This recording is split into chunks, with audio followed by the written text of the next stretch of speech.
അവധൂത അവധൂതരെ നമുക്ക് അവരെ യുക്തിയുടെ അടിസ്ഥാനത്തിൽ നമുക്ക് മനസ്സിലാക്കാൻ പറ്റില്ല.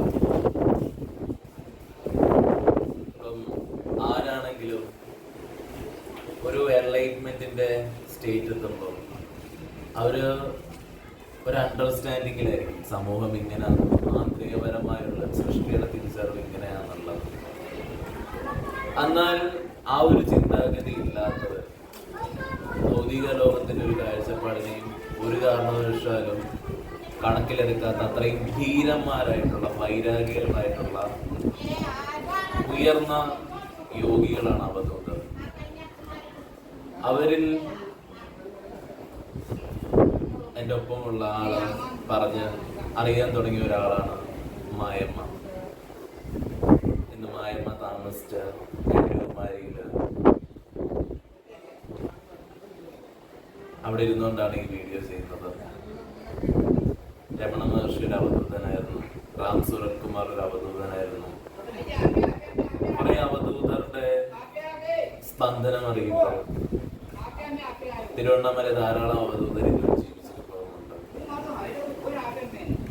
നോക്കൂ, എന്നാണോ നമ്മുടെ ഓർമ്മകളെ മറികടക്കുന്നത് അന്ന് നമ്മൾ ജീവമുക്താവസ്ഥയായിരിക്കും. എന്നാൽ അത് വേറൊരു തരത്തിൽ ഗ്രഹിക്കുന്ന അവസ്ഥയായിരിക്കും, വളരെ കോൺഷ്യസ് ആയിരിക്കും. എന്നാൽ ചിലവർ അതിൽ നിന്നും മറികടന്നുകൊണ്ട് അവരുടെ ജീവിതം മുഴുവനും വേറൊരു മായമ്മ ജീവിക്കുമ്പോഴും ഞാൻ പറഞ്ഞു കേട്ട കഥകളാണ്. അവർ ധാരാളം പട്ടിക്കുട്ടികളോടൊപ്പം ഒരു കാണുമ്പോൾ ഇപ്പൊ നമ്മൾ തിരുവണ്ണാമലയിൽ പോകുമ്പോൾ ചില അവധൂതരുടെ ജീവിതം കാണുമ്പോഴേ അറിയാൻ പറ്റും.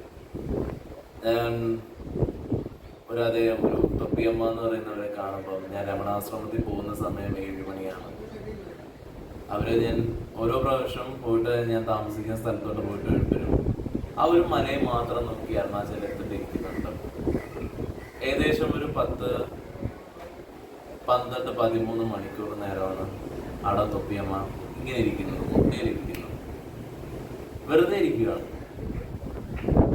വസ്ത്രധാരണയും അവർ ഇതാണ്. ഇപ്പൊ നമ്മളാണെങ്കിൽ പോലും നമ്മുടെ വീട്ടിൽ ഒരു 2 ദിവസം മിണ്ടുന്നില്ല എങ്കിൽ വീട്ടുകാർ നമ്മളെ പ്രശ്നം എന്ന് പറഞ്ഞാല് നമ്മളെ എന്തോ പ്രശ്നം പറ്റി. അതേപോലെ അവർ വൈരാഗ്യത്തിൽ ഒന്നും മിണ്ടാനില്ല. ഈ സംസാര സാഗരത്തിൽ നിന്ന് മറികടക്കാനോ അവരെ ശ്രേഷ്ഠത കൈവരിച്ചു അവരെന്തും മിണ്ടാൻ, ആരോട് എന്ത് അഭിനയിക്കാൻ, നമ്മളെല്ലാം അഭിനയിക്കുമല്ലേ. ഈ സംസാരിച്ചും സ്നേഹിച്ചും എല്ലാം നമ്മുടെ അഭിനയമല്ലേ. ഇതെല്ലാം വിരക്തി ഒരാൾക്ക് ഉണ്ടായി കഴിഞ്ഞാൽ എന്ത് പ്രകടമാക്കാൻ. അപ്പം ആ ഒരു അവസ്ഥയിൽ നമുക്ക് ഇതൊക്കെ ഇപ്പം നമ്മള് ഏറ്റവും ഭൗതികരമായിട്ടും മെച്ചപ്പെട്ട് ജീവിക്കണം എന്നുള്ള ചിന്താഗതിയിലും ആ കാഴ്ചപ്പാടിലും നോക്കുമ്പോഴാണ്. പക്ഷെ ഉള്ളിൽ അതിനേക്കാട്ടിലും ഡിസുണ്ടായി, അതൊന്നിനെയും വെറുത്തിട്ടുണ്ടാവുന്നതല്ല. അതാണ് നമ്മുടെ ജീവന്റെ പരിവർത്തനം അങ്ങനെയാണ് സംഭവിക്കുന്നത്. ഭൗതിക കാഴ്ചപ്പാടിലല്ല അതുണ്ടാവുന്നത്, ആന്തരികപരമായാണ് സംഭവിക്കുന്നത്. അത് ഊർജത്തിന്റെ പ്രഭാവത്തിലാണ് സംഭവിക്കുന്നത്. അതിനെ മനസ്സിലാക്കുന്ന ഉയർന്ന യോഗികളാണ് അവധൂതർ.